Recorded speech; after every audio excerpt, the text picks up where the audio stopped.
Hello, welcome to Pike Creek Farm.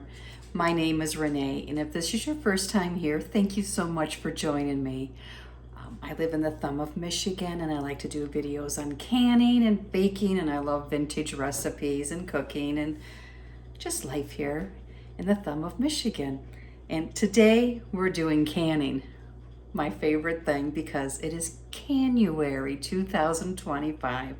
I am so excited to be part of this collaboration again this year. It is my favorite collaboration to watch all year. I love to watch every video and wait for it to come out every day. And you might ask, if you don't know, what is Canuary?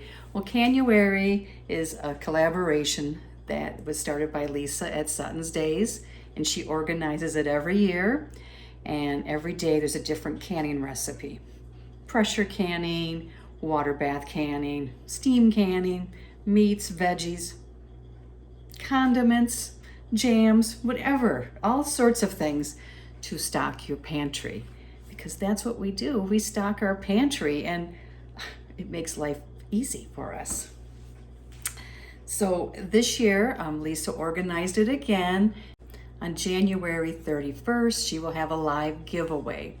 And Lisa has sponsored this, but she also has a corporate sponsor who has joined on board the past, I think this is their third year, maybe their fourth year, and that's 4 Jars.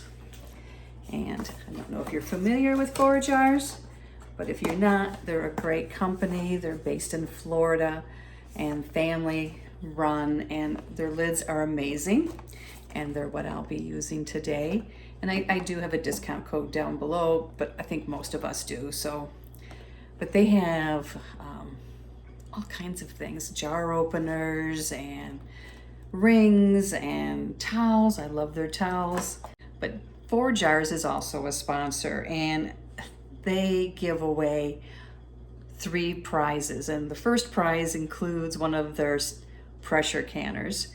And then Lisa, this is, I think, just amazing. She also gives away 2 prizes. She is giving away a Presto pressure canner and also a steam canner. And if you don't have a steam canner, they're amazing. I love mine. I'm going to use it today. So what am I doing today? Well, in Michigan, sometimes the tomatoes come, but there's not enough to can all at once. So what I do, this is heavy, I put them in freezer bags. I wash them, I core them, and then I throw them in a freezer bag. And when that bag's full, it goes out in the big freezers. Well, it's hunting season, so now I need room in my freezer because we have to pick up a deer from the processor. And we've already gotten another one, so now I need to process these tomatoes. So I thought I would show you how I process frozen tomatoes, and I'm gonna make Minnesota mix, which is from the University of Minnesota Extension. It's basically stewed tomatoes, but safely done. So that's what we're gonna make today, is Minnesota mix. Now, frozen tomatoes, things that you can use them for to can, they need to be cooked. So you can use them in recipes where you need tomatoes. You can use them in crushed tomatoes. You can use tomato sauce, tomato juice. I have a video, I know, on the tomato sauce from last year. You can make marinara sauce using them. They're not so good for salsa. They, as you can tell from here, they kind of lose their shape, their firmness. So you're not going to get that texture. But the thing that I like about them, and I'm going to show you, is I don't have to blanch them and peel them, which I enjoy doing. I'm weird. I love doing that. But these, you just put them into a container, a pot, and you just peel. As they thaw, you can just peel off the peels. When you can them, as tempting as it is to get rid of all this juice, don't, because that's part of the acidity level. So I put 1 bag of tomatoes in here, and I'll bring it down. This is a 4-cup measuring container, so I need 3 of these filled to get my 12 cups of tomatoes. So these are still a little frozen, which is fine. But all you have to do is pull and the skins come right off. Just right off. And I have a bowl here, I'm putting them in.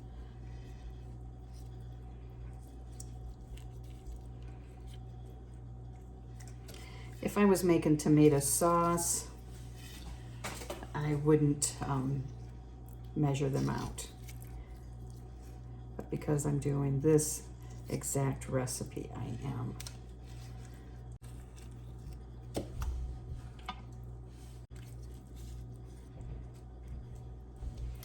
I estimated that each bag would be about 4 cups, and I think I'm pretty close. I took out an extra bag just in case.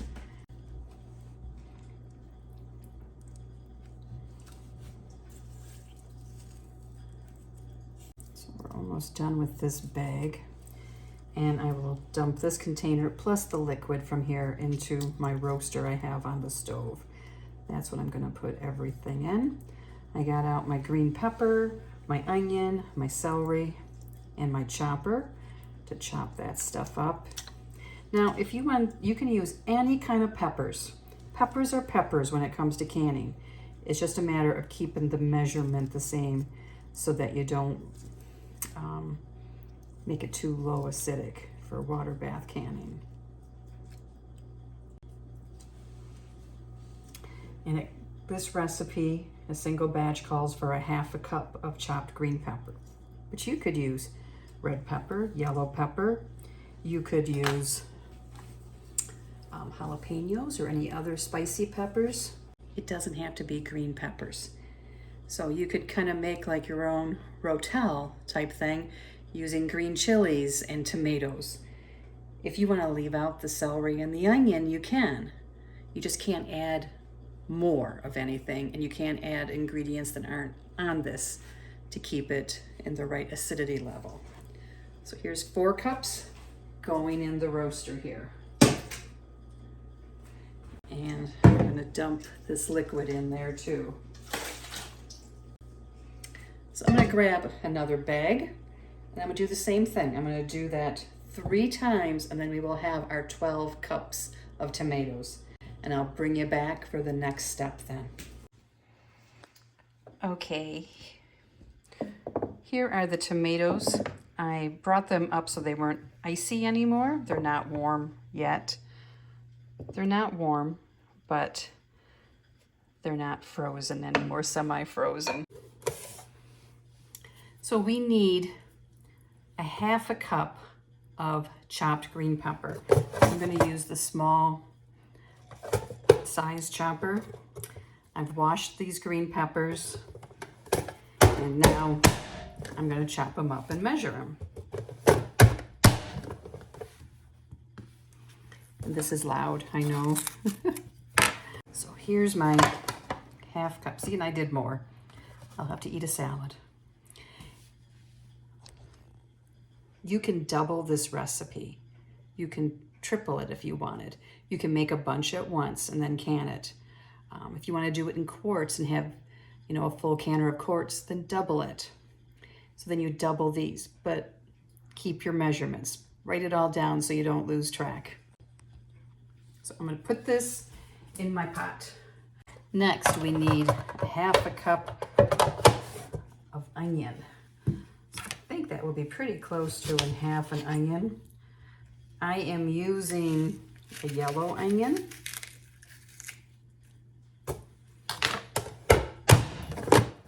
You can use a sweet onion. I wouldn't use a red. So let's see. Oh, we could do a little more. That's not quite. And if you don't like onions, leave them out. Leaving one of these vegetables out does not affect the acidity, but that doesn't mean you can increase something else. So there's my 1/2 cup of onions, and I'm going to put the rest in the bowl I have back here. So now we need 1 cup of celery.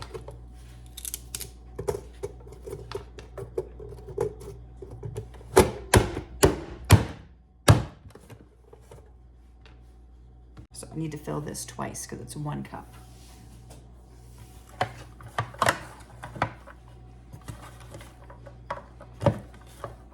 And we have enough.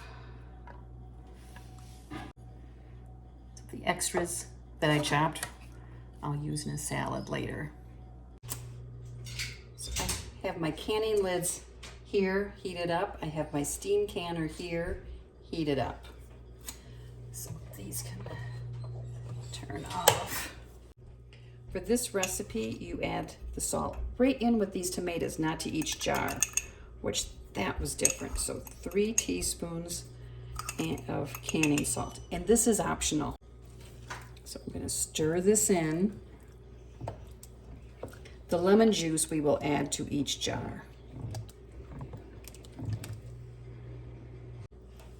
I'm going to turn the heat up to just below medium and get this kind of bubbling, and then we're going to let it simmer for 10 minutes, and then we will jar it up. That's all there is to it. Very simple.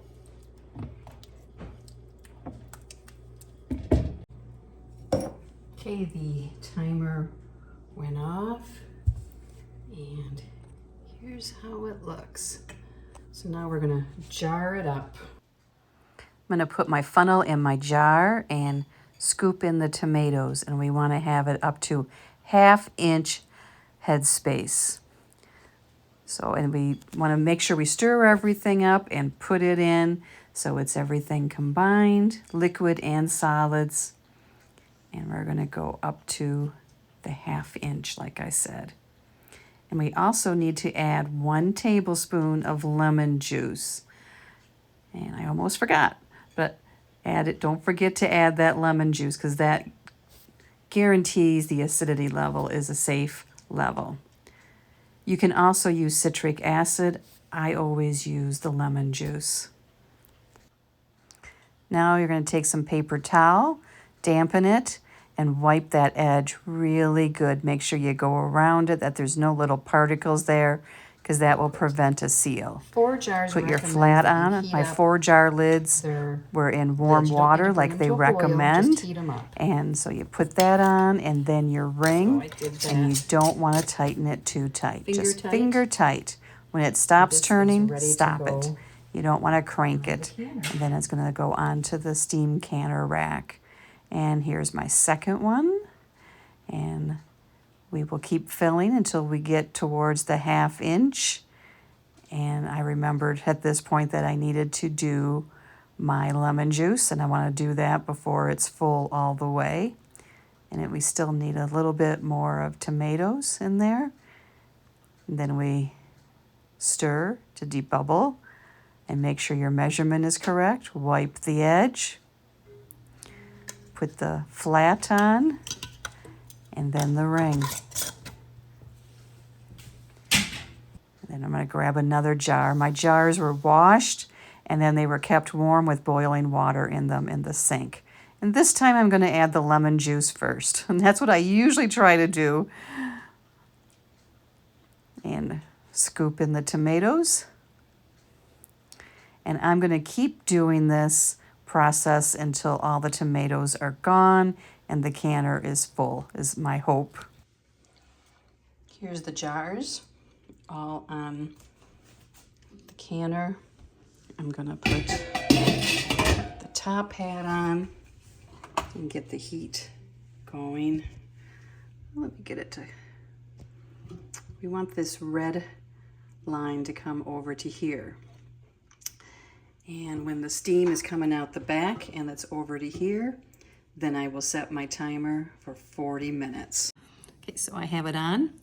I will bring you back when it's actually up to temp. I have 7 pints in there, and it will process for 40 minutes once it has the steam coming out the back and is at the right temperature. If I did this in quarts, I'd have to use a water bath canner, because you can't go beyond 45 minutes processing in a steam canner, because it could run out of water and you have no way of refilling it, you know. So if I want to do more in quarts, I'll have to use my water bath canner, which is fine. I do other tomatoes in quarts. I will bring you back and we'll see what they look like, what the canner looks like, and then at the end I'll show you what they look like as a finished product. Down below I'll put the link for this recipe to the extension office. I will also have all the channels that are participating in Canuary and the information on the giveaway. You're not going to want to miss a day of this month. Okay, it is up to the right temperature. You can hear the steam coming out. It's hard to show it, but you can hear the whistling. I put the timer on 40 minutes. When it goes off, I just turn off the burner and let it set for at least 5 minutes. I usually go closer to 10, and then I remove the hat, the lid. And I'll bring you back and we'll see how it does. Fingers crossed, everything will seal. I always worry. Usually it works out, but I just always worry. Timer went off, and now I'm gonna put 7 minutes on the timer, and then after that I can take it off. Here they are out, and you can see there's some separation. It will settle, it will blend. Once they cool, it all combines. It's just part of tomatoes, and then they go back together, and I think they're all sealing. That one isn't yet, hopefully it does. They all sealed, and as you can see, they're settling down. You can see the peppers and the onions and the celery all in it, and there was a slight bit of siphoning, not much, but just everything like condenses down. So these jars will be going down in the pantry. I'll wash them, take the rings off, and label them and put them downstairs. And I like how the 4-jar lids have lots of room for labeling. So here you go, Minnesota mix, stewed tomatoes, made from frozen tomatoes that I put in the garden, in the freezer from the garden when things were crazy. And now I have these beautiful jars that will last a long time, except I'll go through them fast. For any kind of recipe I want, soups or stews, rice dishes, Spanish rice. Look I have this all ready to go. Jambalaya, add into meatloaf. So many recipes. So thank you for joining me today for my Canuary video, and thank you, Lisa, for inviting me. And make sure to watch every day for every video, and we'll see you on January 31st for the drawing. Thank you for stopping by, and we'll see you next time at Pike Creek Farm.